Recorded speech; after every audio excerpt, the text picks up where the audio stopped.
Dozens of gang members in the Valley are behind bars in the new year. We just learned from the FBI there have been 45 arrests with gang ties in 2024. We also learned the agency is looking for your help to make even more arrests. Fox 5's Sean Dowling heard from an assistant special agent with the FBI about what you need to be on the lookout for.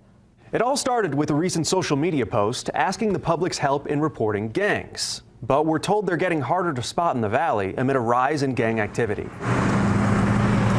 So you may have somebody right down the street that is tied to a gang, and you may never even know. Back in the 90s, gangs were very obvious. It was similar to what you would see on TV. You would have people staying on street corners wearing certain colors. Assistant Special Agent in Charge Jeremy Schwartz with the FBI in Las Vegas says that's all changed now. He says these criminals have gotten more savvy. They're learning from some of their past mistakes, and so some of that involves doing things, more crimes that are not quite as prevalent as you would think in the past. Typically, we're always looking at drug sales and gun trades and things like that, but now we're also seeing things like human trafficking and even white-collar crimes or fraud investigations that are involving gang members as well. He's talking about gangs now dabbling in identity theft, opening up fraudulent credit cards and spending other people's money. To make sure no one else pays for their scams, the FBI wants to make it a group effort to stop them and steer people away from that life.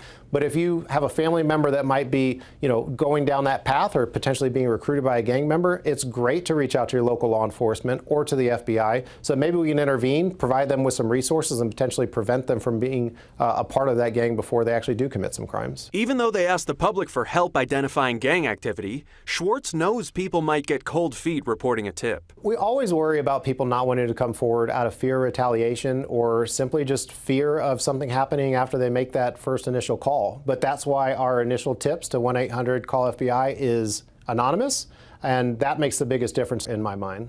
We also learned the FBI here in Las Vegas still has its eye on MS-13, a violent street gang that operates around the country and here in the Valley, after 3 alleged MS-13 gang members were indicted in 2019 in connection with a kidnapping and murder. And we have a link to report gang activity in your community directly to the FBI under this story on our website, fox5vegas.com.